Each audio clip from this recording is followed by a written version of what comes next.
Do you guys remember when the astronaut Scott Kélì went up into space, staying in the International Space Station, and actually lived out there for a year in space, which is one of the longest times anybody has been up in space, save for a few others who have been over, a little bit over a year, but Mr. Kélì stayed a year, and after 2 years of being back on Earth, scientists have just discovered that this astronaut Scott Kélì, who by the way has an identical twin down here on Earth, well, this astronaut no longer has the same DNA as his twin brother.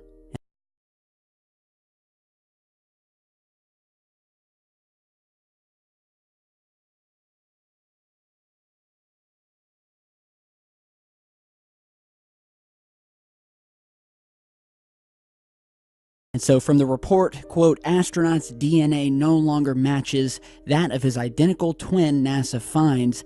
Well, basically, they've discovered that space not only changes your outlook, but it transforms your genes. With preliminary results from NASA's twin study revealed that 7% of astronaut Scott Kélì's genes did not return to normal after his return to Earth 2 years ago.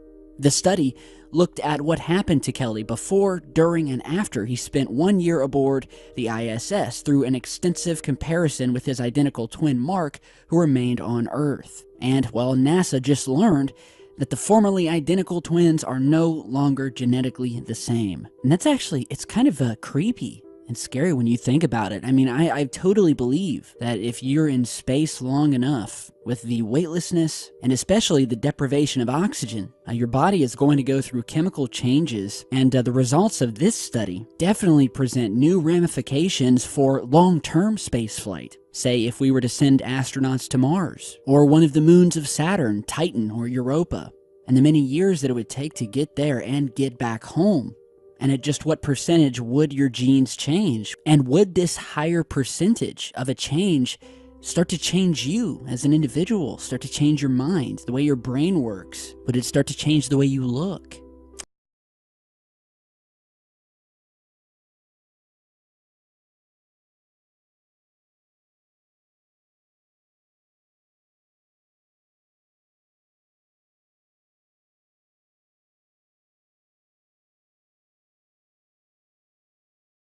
You know, it reminds me of a very creepy, some would say scary, but it was more of a thriller film back in 1999 called The Astronaut's Wife. And those of you who have been around for a while, well, you'll know about this movie. It starred Johnny Depp and Charlize Theron, where this woman's husband, played by Johnny Depp, is an astronaut. He goes up into space, and something strange happens. They don't know what, but he's up there in space, and when he comes back home, he's acting very strange. He's almost normal, but there's just something slightly different in the way he looks at her, in the way he speaks. Something that just feels alien, if you guys catch my drift. And so yeah, it reminds me of that. So very telling, this new study about space.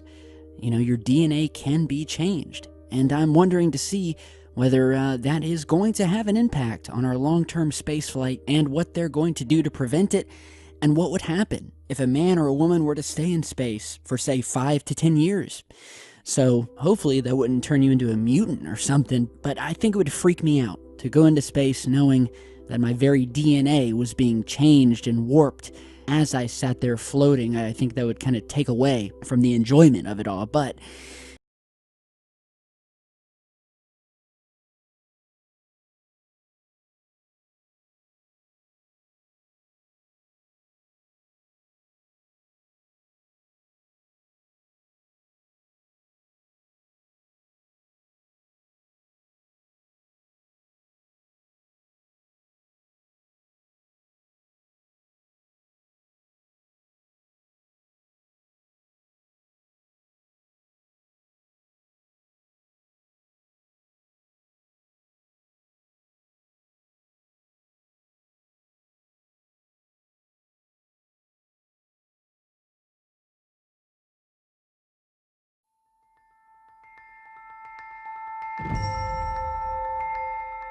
I do sometimes dream of being in space. I'll wake up and I'll tell Miko, hey, I had this dream I was launching on the space shuttle or the space station. And sometimes there are people with me, like she's been with me in my dreams, my kids have.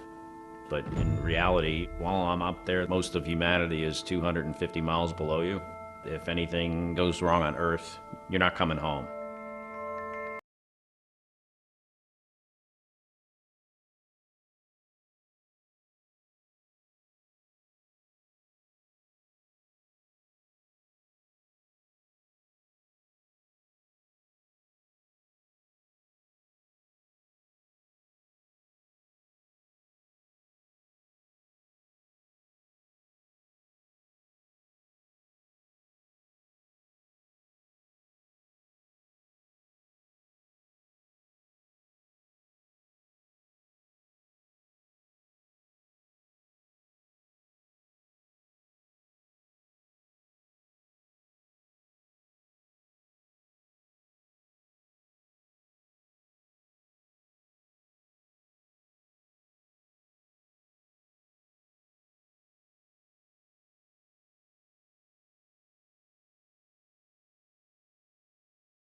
Now, last month, we launched a new spacecraft as part of a re-energized space program that will send American astronauts to Mars.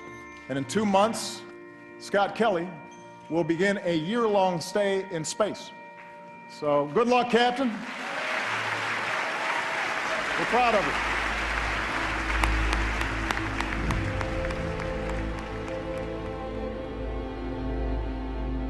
There's no sun on your face. You never feel this on my feet, this fire. You never feel this cool breeze. It's always exactly the same.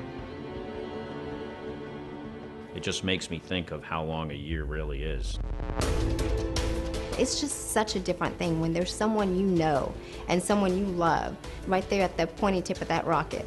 I cannot compare it to anything else I've ever done. I mean, when you're launching a rocket ship, it's just incredible.